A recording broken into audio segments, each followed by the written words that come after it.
이기자 컨설팅 소장을 맡고 있는 차승입니다. 자, 먼저 이걸 그냥 들어가면서 드리는 말씀이에요. 사실 저는 이 인구수를 되게 좀 유의 있게 보는데, 잘 보시면 05년생이죠. 05년생. 05년생이 작년입니다. 작년. 05년생 자녀를 두신 분들이 그나마 행운이었던 게 역대 최저였어요. 43만 명. 그래서 잘 보시면 작년에 굉장히 빵꾸가 많이 났습니다. 가장 대표적으로 광운대 학생부 교과가 4점대가 들어갔어요. 근데 과도 이상한 과도 아니고 컴퓨터과학과가. 왜냐면은 이제 언론에서 보는 거하고 조금 이제 좀 가려서 보셔야 돼요. 왜냐면은 언론에서 약간 선정적으로 재수생이 늘었다라고 얘기를 막 하죠. 실제로 재수생이 좀 늘었습니다. 작년. 그리고 올해는 작년하고 좀 비슷한 수치인데, 재수생들은 수시를 잘 안 해요. 해봐야 논술이거든요. 그러니까 직접적으로 영향을 미치는 게 교과였어요. 재학생 수가, 학생부 교과 전형이 영향을 끼쳤고, 그래서 군데군데 빵꾸가 좀 많이 났습니다. 실제로. 그래서 아마도 2024학년도 입시 결과가 학생부 교과는 아마 제일 낮은 수준에서 설정이 됐을 거예요. 그리고 이제 올해 지금 다음 주 목요일에 시험 보죠. 그 애들이 한 15,000명 정도 늘어요. 이제 15,000명 정도면 미세하게 이제 크게 느껴지진 않지만, 예를 들면 내신의 앞자리가 아니라 이제 소수점 첫째 자리, 둘째 자리에서 약간 변동이 있는 수준입니다. 그리고 이제 우리 학원가가 기다리는 07년생이죠. 지금 보면 49만 명이에요. 49만 명. 지금 05년을 기준으로 해서 6만 명 정도가 많고요. 물론 이게 출생자지만 실제로 이제 여기서 시험 보는 학생들은 좀 줄겠지만, 어쨌든 05년보다 한 6만 명 늘은 건 사실이죠. 이러면 이제 입시학원, 재수생학원은 아마 대박이 터질 거예요.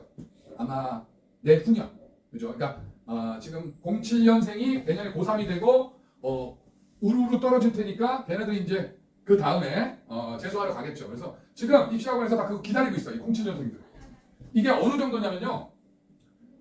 지금 제가 가장 대표적인 게 우리나라 베이비붐 세대가 있었습니다. 6.25 전쟁 이후에 1955년부터 65년생들. 가장 인구가 많은 게 55년부터 65년생들이거든요. 그분들이 이제 일반적으로 사회에 나가서 결혼하시고 결혼해서 낳은 자식이 또 한 번 인구가 늘었어요. 그게 정점이 2010년입니다. 그러니까 그때가 제일 많았다는 얘기가 아니고요. 그 전에보다 갑자기 늘은, 그때 7만 명 늘었어요. 근데 제가 재수생 조합반에 있었는데 재수생들이 들어와갖고 1년 동안 열심히 공부를 했습니다. 내가 이제 고등학교하고는 비교할 수 없는 학습량을 보이거든요. 그래서 평균적으로 어느 정도 오는지 아십니까? 한 등급 올라요. 한 등급. 이제 물론 이제 뭐 2등급이 1등급 되는 건 더 어렵고요. 사실은 2등급 내에서 포지션 이동 이제 약간 백분위가 좀 좋아지는 수준. 제가 이제 재수생 주력은 4등급이에요. 이 4등급 대가 어디라고 생각하시면 천안이라고 생각하시면 됩니다. 천안권. 이 천안권 학생이 평균적으로 재수를 하면 경기도에 들어옵니다. 그래서 과목마다 한 등급씩 올리면 3등급이 되는 거죠. 근데 그 해요.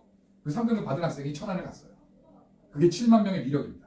한 등급을 올려도 소용이 없어요. 제자리가 오르는 거죠. 얼마나 허탈했겠어요, 사실. 그래서 이때가 그런 거예요. 인구가 많으냐. 이렇게 몇만 명 이상. 지금 이제 대충 수능을 50만 명이 오지 않습니까? 그러니까 5만 명이 늘어도 10%가 늘어요. 5만 명만 늘어도. 그러니까 한 5만 명 정도 인구 변동이 있으면 입시에 그 전에 입시 결과가 대학에서 지금 대교협에서 강제해갖고 거의 발표하게 돼 있거든요. 70% 컷을. 그런데 그것을 볼 때 되게 주의 깊게 봐야 됩니다. 실제로. 자, 그리고 다시 떨어져요. 떨어지고 해서 09년이 또 바닥을 한번 찍어요. 44만 명이니까 05년보다는 조금 만 명 정도 많지만 그래도 사실상 07년보다는 5만 명 적습니다. 혹시 이제 예비고1 부모님 되시면요, 이거는 더할 나위 없는 기회예요. 다시 한번 컷이 떨어질 거예요. 틀림없이. 그리고 또 하나 좋은 게 뭐냐면요, 여기 46만 명, 여기 지금 08년생 있지 않습니까? 얘네들 정시 수시도 이제 예측이 돼요. 왜냐면은 제도가 완전히 변하잖아요. 가장 결정타는 뭐냐면은 이과 애들이 통합 사회로 공부해야 되고요. 문과 애들은 통합 과학을 공부해야 돼요. 문과 애들 과학 거의 못 하는데 수능의 필수 과목이 돼버렸단 말이에요. 얘네들 재수 안 합니다. 재수 안 한다는 거. 그러면은 나중에 지원할 때 안정 지원이 돼요. 안정 지원이 뭐냐면요, 한양대 가래가 경희대를 넣어요. 세게, 그러니까 되게 이제 리스크를 줄여갖고 원서를 넣기 시작합니다. 그래서 이렇게 쭉쭉 깔리는 거예요. 그래서 아마도 이때 입시 결과도 굉장히 컷이 높을 거예요. 실제로. 그리고 스카이, 최상위권 대학의 경쟁률이 떨어질 가능성이 높아요. 그러면 그게 고스란히 밑으로 내려오기 시작합니다. 그 말은 뭐냐? 붙을 애는 다 붙어요. 가래들은 다 갑니다. 이때. 그래서 요 09년 시기는요, 아주 잘하는 최상위권의 재수생 비율이 현저히 낮아질 가능성이 높아요. 그러니까 대학 가기 제일 좋은 환경이죠. 대학 가기 제일 좋은 환경이 09년이고요. 보시면 다시 늘어요. 근데 문제는 09년은 또 하나가 있죠. 문제점은 뭐냐면요. 08년도의 입시 결과가 아무런 도움이 안 돼요. 제도가 달라서. 제도가 달라서 완전히 계산하는 법도 다르고 기존에 있는 그냥 유지되는데도 보기 힘든데 이걸 환산해서 계산해줘야 되고 하다 보니까 그 이전까지 입결이가 깜깜이 전형이 될 가능성이 높아요. 그러니까 부모님들이 아무리 해봐도 도저히 파악이 안 되는 그런 상황이 될 수도 있습니다. 예전에 학력고사 시절은요. 석차가 나왔어요. 석차가. 그래서 배치표 만들기 되게 쉬워요. 왜냐하면 최상위권 중에 80%는 의대를 지원하고 이게 룰이 있습니다. 룰. 그래서 옛날에 기억나십니까? 학력고사 혹시 보신 분들은 몇 점은 어디 가고 몇 점 이게 돼요. 지금은 석차가 공개가 안 돼 있어요. 그래서 어떻게 하는지 아세요? 대형 입시학원에서 그 데이터를 수집한다고 사활을 겁니다. 메가스터디 인강 듣지 않습니까? 인강 들으면요. 거기 환급 조건이 있어요. 그 80만 원짜리 100만 원짜리 들면은 일정 수준 대학 지금은 제가 보기 아마 건동홍까지 합격을 하면 그 돈을 돌려줘요. 근데 거기 전제 조건이 있어요. 전제 조건이 뭐냐면은 3월 교육청 6월 9월 수능까지 그 메가스터디 그 데이터베이스에다가 자기 성적을 넣어야 되고요. 그 다음에 수시 모의 지원 6차례, 정시 모의 지원 3차례 다 하면 돈을 돌려줘요. 그리고 그 이상 대학을 하면. 이거 왜 하는 거겠습니까? 메가스터디에서 좀 더 정확한 배치 자료를 만들기 위해서 데이터를 수집하는 거예요. 실제로. 자, 그래서 아마 09년은 굉장히 좋은 기회가 될 수도 있고 또 안 좋은 부분도 존재합니다. 실제로. 그래서 이 대입 개편을 자세히 보셔야 될 거예요. 자, 어떻게 바뀌냐? 첫 번째 보신 분은 아시겠지만 내신의 등급제예요. 9등급제에서 5등급제로 바뀝니다. 자, 왼쪽은 이제 9등급이죠. 4%, 7%, 12, 17 이렇게 돼 있고요. 오른쪽은 5등급제 10, 24%예요. 그럼 이제 선을 그으면 돼요. 쉽게 얘기해서 2등급까지의 90%가 1등급이에요. 10%니까. 지금 24%는요. 4등급의 거의 3분의 2입니다. 3분의 2. 그리고 3등급은 제가 그러면 요거 기준으로 말씀드릴게요. 1, 2, 3, 4, 5등급이죠. 여기 딱 끊어야 돼요. 왜냐면은 요거 색깔은 같은 색이에요. 원래. 5등급은 꼴등입니다. 9등급제가 아니에요. 지금도 5등급 꼴등. 왜냐면요. 내신이건 수능이건 5등급 받은 애들은 7등급 받은 애하고 같은 대학교를 가요. 그래서 사실상 5등급은 꼴등이에요. 그러니까 서울을 기준으로 말씀을 드리면요. 집에서 다닐 수 있는 학교는 안 나와요. 정말 통학시간 최대 왕복 4시간 이상. 왜냐하면 정원이 안 차요. 2등급까지가 인서울 마지노선이라고 보시면 됩니다. 인서울. 50만 명이 시험 봤으니까 12%니까 5만 5천 명이잖아요. 단순 계산해도 서울시내 정원 다 찹니다. 4% 1등급은요. 스카이 가는 게 아니고요. 탑10이라고 보시면 돼요. 탑10. 1등급이. 그렇게 생각하시면 됩니다. 그럼 이걸 이렇게 환산해버리면 어떻게 되냐? 여기까지죠. 이게 꼴등이잖아요. 이게 꼴등. 더 중요한 게 있죠. 이게 학교마다 전국의 고등학교가 1795개가 있어요. 그죠? 거기에서 공부 잘하는 애들은요. 못 본 게 2등급이에요. 그죠? 그럼 이 학생 등급 어떻게 나오겠습니까? 1.0이죠. 그렇잖아요. 모든 과목 10% 안에 들면 1등급이니까 1.0입니다. 1.0. 최고 등급이에요. 1.0. 그러면 이런 애가 한 학교에 서너 명씩 있을 거라고요. 그죠? 그러면 이거 나중에 어떻게 되냐면 학생부 교과 전형에 1.0만 8천 명에서 10,000명 되죠. 1.0만. 그러면 대학에서 교과로 학생을 어떻게 뽑아요? 다 1.0인데. 제가 교과 전형에 굉장히 심각한 우려가 되는 게 지금 5등급제입니다. 그래서 이렇게 생각하시면 돼요. 앞자리가 1이면 1이어야 인서울입니다. 무조건. 2는요. 천왕권 반 넘는다고 봐야죠. 3은 꼴등이에요. 그렇게 이해하시면 될 거예요. 자, 이게 첫 번째 변수예요. 자, 이거 어떻게 변하는 예측은 좀 이따 해드리고요. 두 번째 수능이 개편이 됐습니다. 수능 개편. 자, 지금 보는 수능이죠. 지금 보는 게 뭐냐면 고등학교 2학년까지 현재 고등학교 1학년까지 적용되는 수능은요.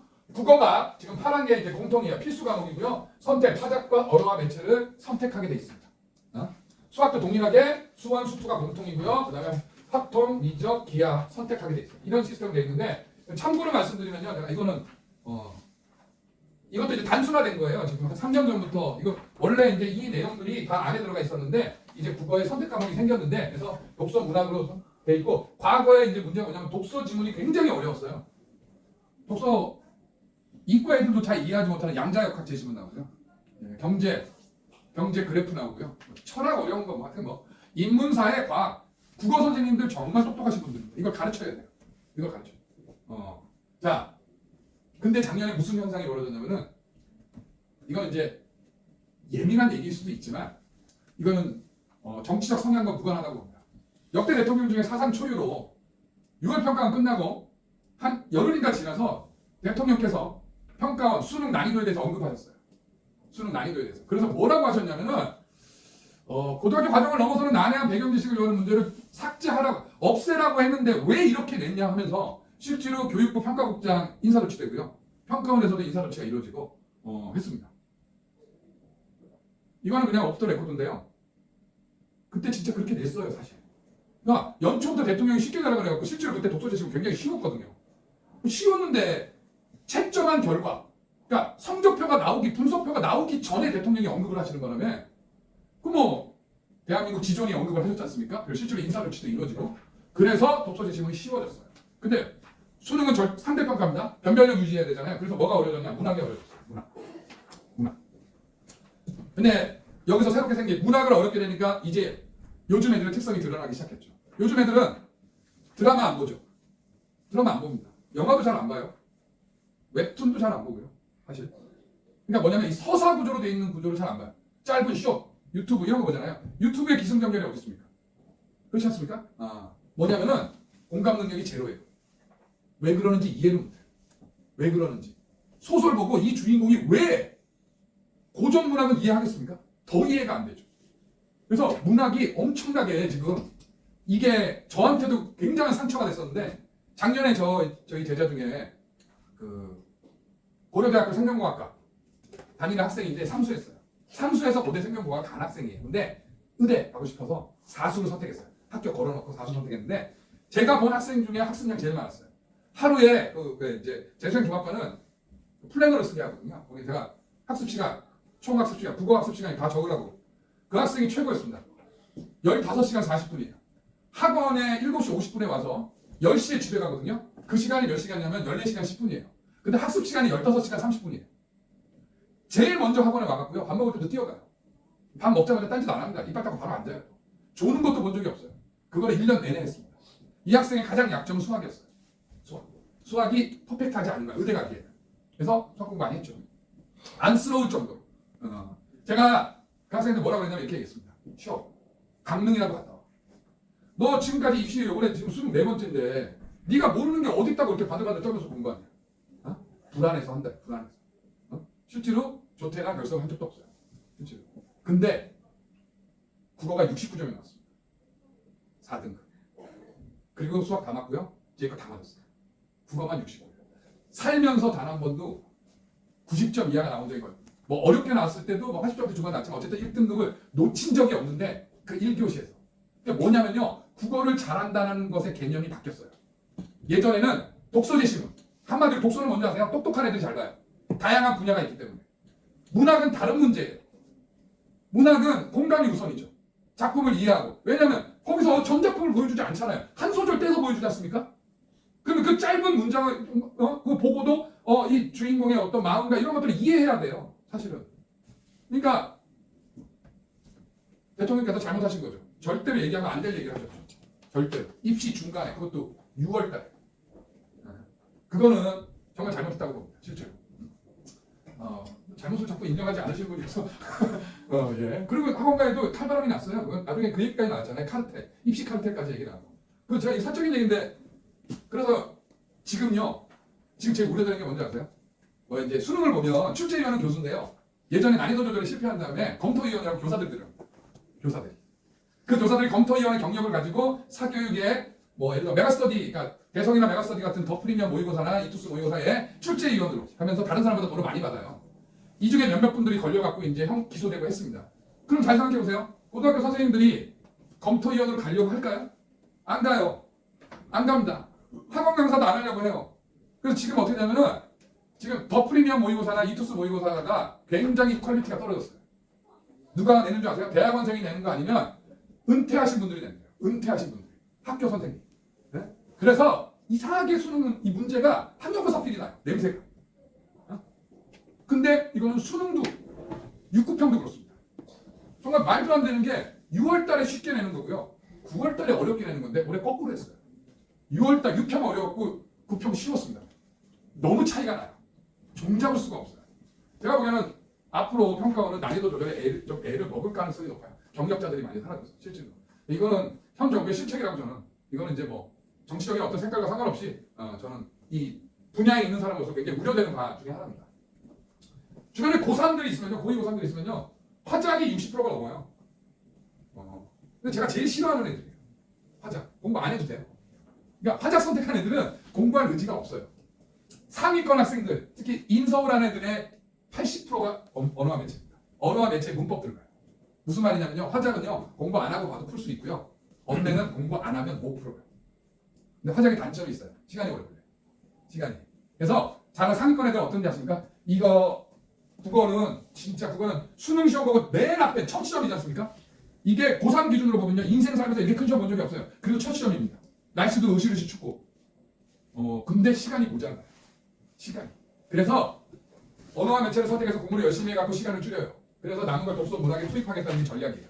화작하는 애들은 시간이 모자라거나 말거나 일단 풀 수 있어요. 그래서 화작은 대부분 하위권, 중하위권 애들 선택하는 겁니다.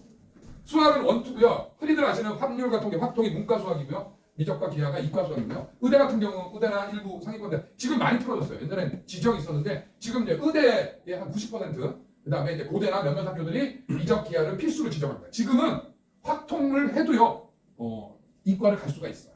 이과를. 그래서 근데 이것도 이제 문제가 있긴 하죠. 근데 우리 원장님이 더 잘하시니까 원장님 설명 들으시면 자, 가장 변수가 되는 게 이제 사회탐구 과학탐구입니다. 뭐냐면은 지금은 이렇게 사회탐구 9과목과 과학과목 8과목 중에서 2과목 선택하게 돼 있고요. 수학, 미적, 기하 지정인 학교가 있듯이 과학 2과목 지정인 학교가 있어요. 근데 많이 줄었어요. 많이. 작년까지는 거의 해야 되는데 지금은 그래서 1+1도 많습니다. 한국지리, 지구과학, 뭐 생활과 윤리, 지구과학 많아요.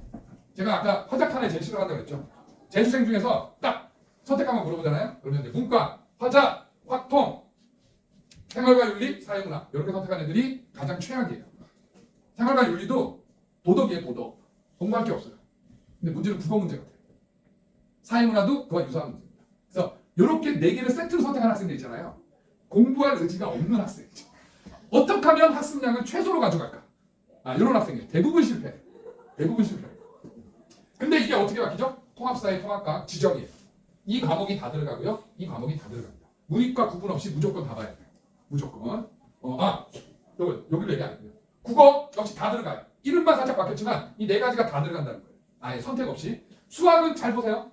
수학은 대수, 미적원. 대단한 게 아니고요. 대수, 미적원이 수원, 수투예요. 그러니까 이게 뭐냐면은 미적 기하가 빠진 거예요. 수투 뒷부분이 미적이에요. 그래서 이 미적원이라는 건 수투에 들어있는 미적을 얘기하거든요. 그러니까 뭐냐면 이거 이렇게 빠지면 문과 수학이에요. 문과 수학으로 축소됐다 이렇게 보시면 돼요. 그럼 여기서 이게 우리 애가 수학을 잘하는데 유리한 거 아니야 이렇게 생각할 수 있는데 이게 의외로 확통 문제는요. 문과에서 또 보면 좀 기억나시겠지만 이게 식이 어렵지 않아요. 문제가 길어요. 무슨 말이냐면 문해력이 필요하거든. 그래서 이과 애들 수학 잘하는 애들 중에 의외로 확통 못하는 애들이 있어요. 의외로. 저희 딸도 무지하게 싫어요. 그러면 안 봐도 80% 이상 국어를 못해요. 국어를 못합니다. 국어 못하는 애는 확통도 잘 못해요. 실제로. 그래서 이게 꼭 수학을 잘하는 애들한테 유리하다. 이건 아닌 것 같아요. 제가 보기엔. 이건 이제 큰일 났죠. 이제. 이건 이제 문과도 과학을 봐야 되고 이과도 사회를 봐야 되는데 얼마 전에 예시문항이 나왔어요. 봤더니 쉬워. 되게 쉬워요. 쉬운데 이 사학탈의 가장 큰 문제는 이게 유일하게 통합사회 통합과학이 고1 과정입니다. 나머지는 고2, 고3 과정이에요. 근데 이것만 고1 과정이에요. 그러니까 고1 때 배우고 수능 보는 거예요. 고1 때 배우고. 문제를 봤더니 되게 쉽습니다. 근데 문제는 상대평가예요. 얘기하면 너무 길어서 제가 짧게 말씀드리면 상대평가가 얼마나 질곡이 크냐. 이게 문제가 뭐냐면요. 한 번 기출이 되면 애들이 한두 번 기출되잖아요. 웬만하면 마더텅 이거 풀어갖고 다 잘해요. 그래서 저는 수능을 다 했다라고 좀 생각하는 사람 중에 한 사람인데 뭐냐면은 4%의 1등급을 만들기 위해서 반드시 애들이 틀려야 하는 문제를 내야 돼요. 교육과정 범위 내에서. 그럼 뭘 낼 것 같습니까? 이과는요. 지금 어떻게 되는지 아세요? 사탐에 점점 계산 문제가 많아지고요. 네? 그리고 특히 이과 애들이 가장 많이 선택한 생명과 지구과학은 독하게 내고 있어요, 지금. 정말 물리를 못하면 지구가 뒷부분 전체를 못 풀고요. 화학적 지식이 없으면 생명과 계산하는 문제, 생명에 왜 계산하는 문제가 나오고 점점 늘어나고 있어요. 이게 수능의 문제예요. 그러니까 자꾸 시대인재를 노리잖아요. 시대인재가 원래 뜨게 된 이유 중에 하나가 생명이죠, 생명. 생명이 모의고사를 소위 말해서 킬러 문항, 수능 문항을 만들어서 상위권한테 어필한 부분이 거기서 시작이에요. 거기서 시작. 그래서 제가 이제 생명 4등급 나오는 애한테 거기 그거 보지 마, 임마. 또 기본도 못 푸는데 뭘 킬러 수능 문제를 풀고 앉았어. 근데 아니잖아요. 부모님 마음도. 무조건 그래도 그거 하는 게 좋지 않겠니? 생각해보세요. 전교 1등이 이 문제 풀만한데? 라고 얘기하는 걸 우리 애가 과연 풀어야 되나? 이런 거죠. 우리 애는 아직 그 수준이 안 되는데? 하지만 심리적인 어떤 이런 분위기 이런 거 지금 그런 현상입니다. 그럼 이것도 똑같이 적용되죠. 고1 수준으로 내겠냐고요? 안 내죠. 반드시 틀려야 되는 문제가 있는데 2000년대 초반에 그 평가원장 잘리는 엄청난 사태가 일어났죠. 왜냐하면 윤리 만점 20%, 국사 18%. 무슨 말인지 아세요? 만점이 20%면요 1등급 4%잖아요. 2등급이 사라져요. 제가 너무 안타까워. 국사. 제 제자가 1년 동안 걔가 삼수생이에요. 제주도에서 올라왔습니다. 서울에 재수한다고. 올라와갖고 국사를 되게 잘해요. 모의고사 10번을 봤는데 총 4개를 틀렸어요. 200문제 중에 4개 틀렸습니다. 수능가서 하나 틀렸어요. 3점짜리. 4등급. 47점 맞고 4등급. 근데 그때 서울대 전형이 2단계 전형이에요. 1단계를 통과를 못했어요. 그러니까 평가원은요, 뭔지 아세요? 그 난이도 조절. 그 4등급, 4%. 이거 욕먹는 건 나중 문제고요. 그러니까 이것도 똑같아요. 반드시 어려운 문제가 들어갑니다. 그럼 뭐겠습니까? 이거 이제 예전에 부모님들 있잖아요. 예전 초창기 수능 생각하시면 돼요. 초창기 수능이 뭐였냐면은 제시문에 가, 나가 나오면요. 가는 윤리고, 나는 세계사고. 선택지 1, 2, 90년대 후반. 중후반이죠. 가에는 뭐 1번 제시문은 국사 얘기고 2번 제시문은 한국지리 얘기고 그래서 한 문제에 한 3-4과목을 섞어서 냅니다. 그거. 여기도 다 그런 건 아닌데요. 제가 보기에는 킬러 문항은 단원 통합이에요. 이제는 한 책이잖아요. 이제는 교과 통합이 아니죠. 통합사회 안에 한국지리, 세계지리, 세계사 다 들어있는데 그냥 3단원 내용과 2단원 내용을 섞어서 내면 어려운 거예요. 그 과학도 마찬가지죠. 그리고 최근에 또 과학도 마찬가지예요. 물리하고 지구학 섞어서 내는 거, 생명하고 화학 섞어서 내는 거, 생명의 화학 원소 가지고 물리의 운동 법칙 내서 계산하는 문제 1kg 문항일 거예요. 안 될 수가 없어요. 고의 수준으로 내면 엄청난 사태가 벌어진다. 안 그래도 내신이 변별력이 없는 상황에서 수능까지 변별력 없어지면 안 돼요. 수능은 독해질 가능성이 높습니다. 실제로. 그리고 대학에서 요구할 거예요. 그렇게 요구할 가능성이 높아요. 자, 그래서 내신 5등급제와 수능의 이 개편 이 두 가지가 2028년 대입 개편의 핵심입니다. 자, 그러면 제가 예측을 해드릴게요. 자, 첫 번째가 뭐냐면요. 아까 얘기한 것처럼 교과 변별력이 약화된 거예요. 그럼 어떻게 하냐? 학종형 교과의 증가. 이게 무슨 말이냐면은 이제 용어를 아셔야 돼요. 교과는 내신으로 가는 거, 종합은 비교과로 가는 거 아니에요. 정확하게 학생부 교과는요. 교과가 50% 이상 반영되는 전형을 학생부 교과 전형이라고 합니다. 그래서 대학에서 저 5등급제를 이 문제점을 해결하려고 아주 획기적인 새로운 방안이 나올 가능성은 없어요. 왜냐하면 지금도 이미 그렇게 하고 있어요. 지금도 이미 교과를 잘 안 믿어요. 상위권 대학. 그러니까 이게 특징입니다. 뭐냐면요. 좋은 대학의 입시 전형은 굉장히 복잡하고요. 학교의 레벨이 내려갈수록 단순해져요. 실제로. 그래서 지금도 이미 그렇게 하고 있어요. 학종형 교과. 그래서 이게 증가할 거고. 두 번째 학생부 종합전형은 오늘 요 다음 시간에 우리 컨설턴트가 얘기할 건데 이것만 외워두시면 돼요. 3개. 3대 역량. 뭐냐면은 학업 역량, 뒤에도 나오는데 학업 역량, 진로 역량, 공동체 역량이 3개예요. 물론 이걸 다시 세분화시켜서 여러 가지 얘기를 하는데 큰 틀에서 보면 학업 역량, 진로 역량, 공동체 역량입니다. 그러면 이게 학업 역량은 말 그대로 교과, 이제 공부 잘하냐 못하냐 이거고요. 진로 역량이 전공적 합성이에요. 내가 이 전공을 하기 위해서 1학년 때부터 어떤 준비를 해야 하는가. 공동체 역량입니다. 착하냐가 아니고요. 혼자 착하면 안 돼요. 공동체를 위해서. 인성이라고 했는데 아예 인성이라고 안 하고 공동체라고 해요. 착한 게 아니고요. 누가 봐도 착한 게 아니고 내가 속해 있는 공동체를 위해서 어떤 노력을 하는 거예요. 이게 이제 근데 이게 지금도 마찬가지인데 이 공동체 역량이 20%예요. 여기에 리더십도 들어가고 20%예요. 나머지 80%가 학업 역량 아니면 진로 역량인데 가장 대표적으로 중앙대 거를 나중에 이제 보시면 되지만 중앙대가 두 가지가 있어요. 탐구형과 다빈치형이 있는데요. 이게 뭐냐면 타겟팅이에요. 뭐냐면은 일반고 타겟팅, 탐구 다빈치형. 그다음에 뭐야? 특목 자사고 애들 타겟팅한 게 이렇게. 그러면 둘을 거꾸로 해놨어요. 뭐냐면은 일반고를 타겟으로 한 건 학업 역량 50% 보고요. 40% 보고 진로 역량 30% 보고. 그리고 거꾸로 뭐냐면은 특목 자사고 애들은 교과가 성적이 좀 낮잖아요. 그러니까 학업 역량을 적게 보고 진로 역량을 크게 봐요. 그런 식으로 될 가능성이 높더라고요. 평가. 자, 그 다음에 평가 방식의 다양화. 학생부 종합전형이 마찬가지로 대체로 면접인데요. 면접이 두 가지가 있습니다. 두 가지가 뭐냐면 이제 흔히들 면접하면요, 뭐 우리 학교에 지원한 이유 이런 거 물어볼 것 같잖아요. 그건 이제 하위건데, 중하위건. 중하위건은 몇 대도 잘 안 보는데 어쨌든 그렇고요. 대부분 뭐냐면은 생기부 확인이에요. 생기부에 나온 거에 대해서 구체적으로 물어봅니다. 생기부에 나온 내용을. 더 나은 최상위 학과는 어떻게 되냐? 그냥 시험이에요. 연대, 고대, 서울대 다 시험입니다. 뭐냐면은 시험지 주고요. 40분인가 50분 준 다음에 들어와서 그거 설명하는 거예요. 교수 2명. 그래서 발표 많이 시키셔야 돼요. 정말 공부를 잘하면요, 발표를. 얼마나 긴장되겠어요. 생각해보세요. 교수 둘이 있는데 그 교수들 앞에서 그 부분을, 그죠? 자기 논리 정연하게 설명할 수 있다는 건 쉬운 능력은 아니죠. 근데 이런 것들이 아마 지금은 일부 대학에서 실시하는데 넓어질 것이다. 학생을 판단하기 위한 다양한 기존에 있는 것들 혹은 우리 학교는 실시하지 않았지만 다른 학교가 실시하는 것들을 차용해서 적용할 가능성이 높다. 인서울은 거의 그러지 않을까라고 싶습니다. 자, 이게 저희 예측이고요. 자, 구체적으로 제가 증거를 보여드릴게요. 보세요. 경희대 정성 30%예요. 저기 집에 가셔서 경희대학교 입학처 들어가셔서요. 2024학년도 입학 통계자를 다운받아서 보세요. 왜냐면 경희대께 굉장히 중요합니다. 왜 중요하냐면요. 경희대가 제일 솔직해요. 경희대는 어떻게 해놨냐면은 교과건, 논술이건, 종합이건 응시자 성적하고요. 붙었냐 X 동그라미 해갖고 몇 점이 붙었고 몇 점이 떨어진지 그걸 도표로 보여줘요. 아예. 그러면 특이한 게 뭐냐면은 내신 1등, 학생부 교과전형에 내신 1등인데 떨어진 사례가 굉장히 많습니다. 왜? 비교과 내용이 없는 거죠. 비교과에 극과에 관한 내용이 없는 거예요. 내신은 좋은데. 그래서 이미 이렇게 걸르고 있어요. 고대 서류 20. 똑같은 말이에요, 사실. 서강대가 좀 비율이 좀 적죠. 그 다음에 12대는 이제 국립이니까 교과 100. 그런데 성대 정성 20. 이화여대는 아예 면접을 보고요, 종합전형. 이런 식으로 해서 정성평가 들었는데 이게 보편화될 것이다. 좀 밑에 카톨릭대 넣은 거면 의대만 넣은 거예요. 의대. 그래서 이 정성평가의 내용이 많아질 것이다. 이거예요. 그래서 이거를 교과에 학종하라고 얘기를 해요. 여기 안 넣지만 이런 게 있습니다. 가장 대표적인 사례가 동국대예요.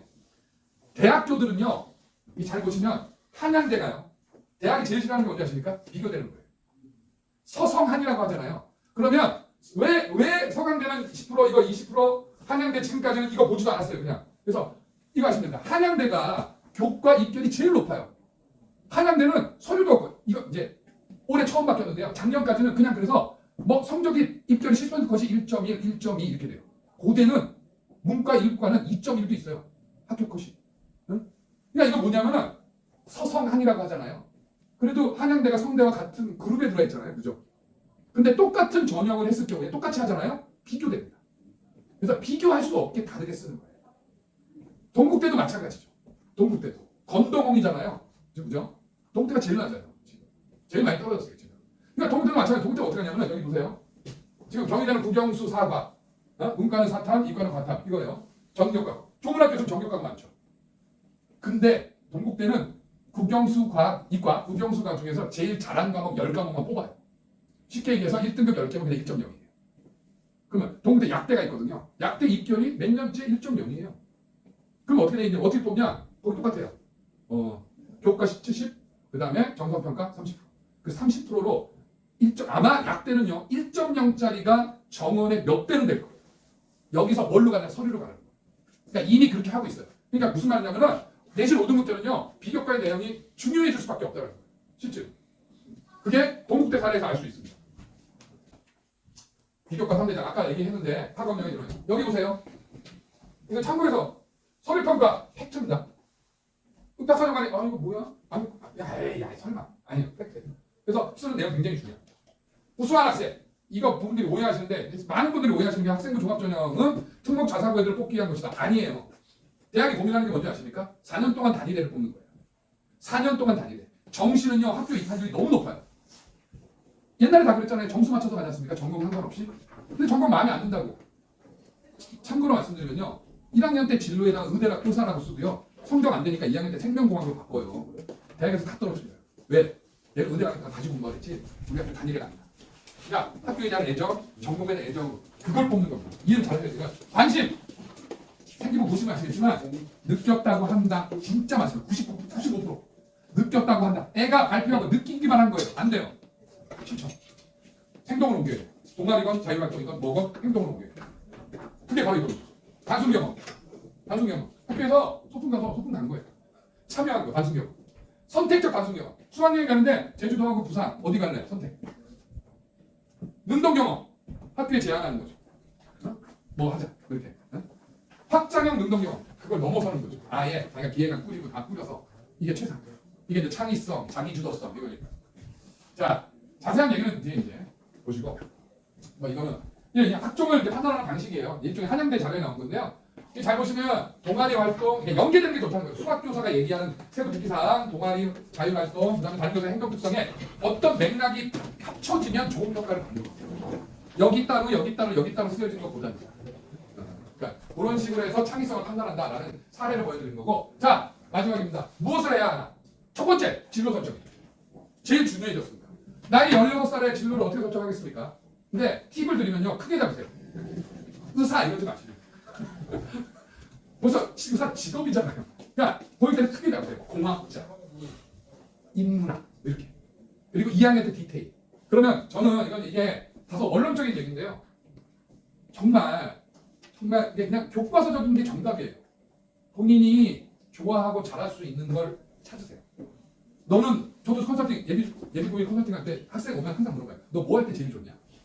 그럼 뭐냐면은 뭐 무슨 공부가 좋아? 아니 하루 종일 하루 종일 축구가 안 돼요. 그럼 부모님은요 이렇게 하시면 돼요. 그러면 축구 선수가 될 건 아니지 않습니까? 그럼 축구와 관련된 뭐 나 에이전트 이렇게 해서 분야를 이렇게 한번 에이전트 되면 뭐가 필요하지? 외국어 능력이 필요하지. 이런 거잖아요. 그리고 로드맵을 남게 한번 같이 고민해보는 거죠. 네가 그러면 축구 에이전트가 되려면 제일 좋은 게 뭔지 아십니까? 지금 에이전트의 90%는 원래 뭐였는지 아세요? 기자였어요. 기자 하면 선수가 인맥 늘잖아요. 그죠? 그걸 판단으로 에이전트 차리는 거예요. 실제로. 그러니까 그런 식으로 유도해서 스스로 너는 평생 축구야. 좋아하는 걸 잘하는 게 제일 좋죠. 그게 직업에게 최선 아닙니까? 그러니까 꼭 교과에만 얽매이지 말고 부모님들은 먼저 인생을 사신 분들로서 애가 이걸 좋아하면 그러면 게임을 좋아하면 그러면 너 구체적으로 게임 하는 걸 좋아하니? 게임 만들어 보신 데가 없어? 뭐 하여튼 그래서 그 분야를 확장시킬 수 있게. 네? 그럼 대부분 결론은 뭔지 아세요? 공부 잘해야 돼. 자기 결론은 그래요. 우리끼리 하는 얘기인데 그렇지 않습니까? 그죠? 저도 항상 얘기해요. 그럼 너 임마 지방대 나온 에이전트하고 임마 연대 나온 에이전트하고 누굴 믿을 거야? 어? 너 지방대 나왔고 임마 우리나라 그 조선일보, 동아일보, 중앙일보 기자 한 사람 봤어? 너 기자 학력 봤니? 너 KBS 기자 학력 봤어? 뭐 이런 거죠. 이렇게 이해되시죠? 그러면 제가 아까 말한 거 있죠. 지금 3개월 입학하기 전까지 이 시간이 황금 시간이에요. 뭐냐면 가장 여유 있습니다. 여유 있어요. 공부 아무리 때려 공부 힘들어요. 아직 중딩이에요. 고등학생이 안 되는데 이때 그거 관련된 또 나중에 가면 학교 가면요 책 보고 발표하고 하는 거 다 있거든요. 미리 어느 정도 써놓으면 고등학교는 할 시간 없습니다. 책을 좀 미리 관련된 분야의 책을 좀 읽어둔다거나 발표도 미리 주제를 미리 저희가 이제 컨설팅이 도와주는 거죠.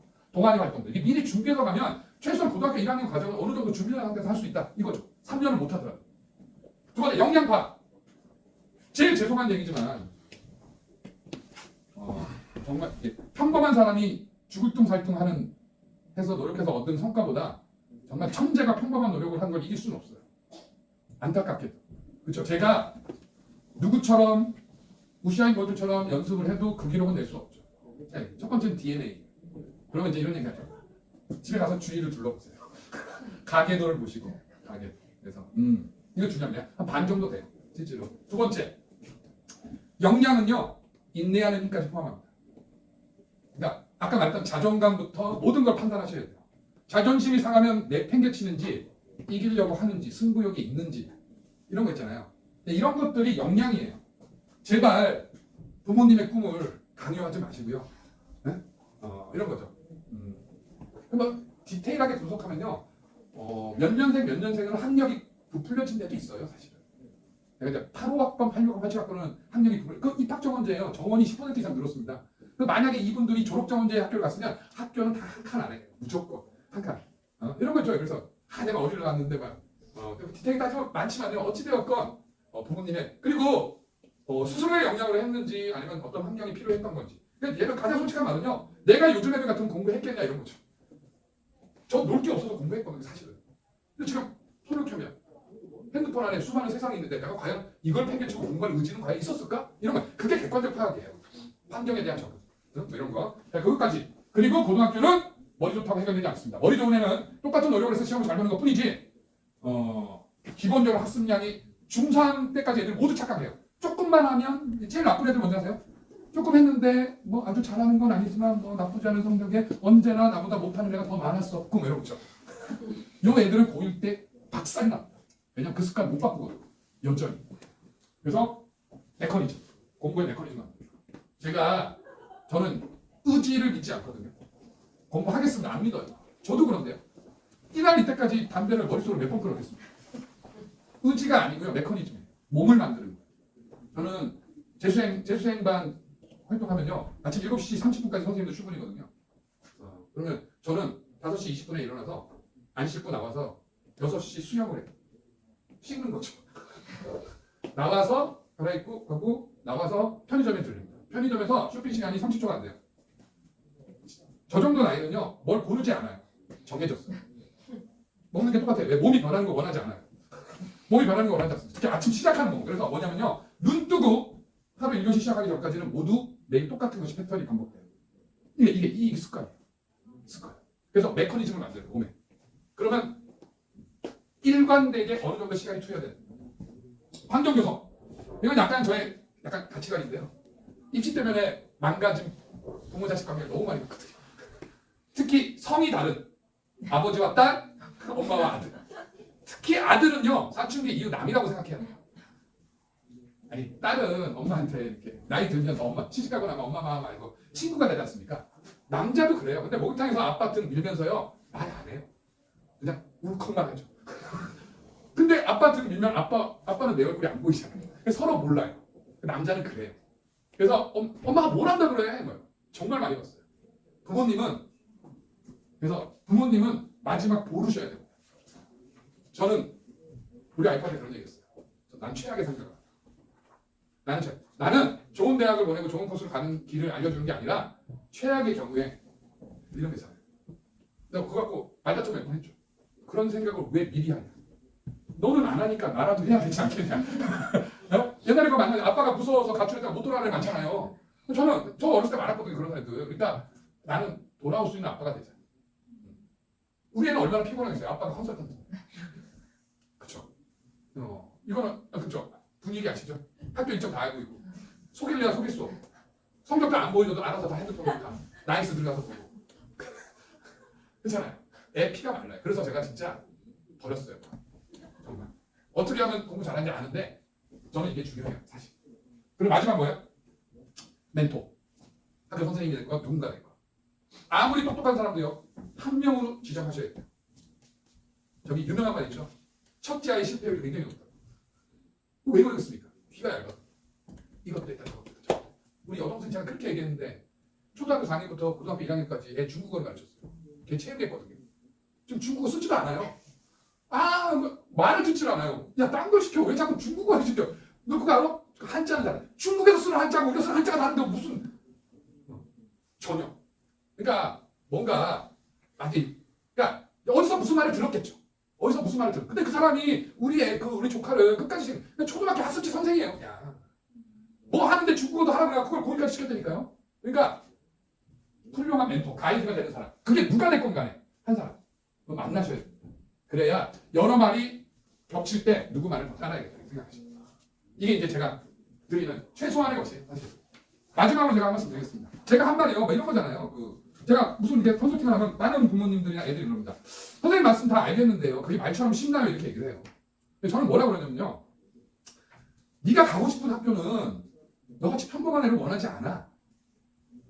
특별한 애를 원하죠. 본인이 특별해지지 않으면 안 됩니다. 사람이 다 그렇잖아요. 네, 사람이 다 그래요. 그게 뭡니까? 5등급제에서는 3등급 학생이고요. 9등급제에서는 5등급 학생이잖아요. 본능에 따르고 욕망에 따르고. 그렇지 않습니까? 말처럼 쉬운 걸 실천으로 옮기는 게 특별해지는 거예요. 실제로. 대단한 걸 하는 게 아니라. 그래서 그런 말씀 마지막으로 드리고요. 남은 시간 구체적으로 이제 생기부 생기부의 직접적인 사례를 우리 채운 수석 컨설턴트가 설명해 드리도록 하겠습니다. 예.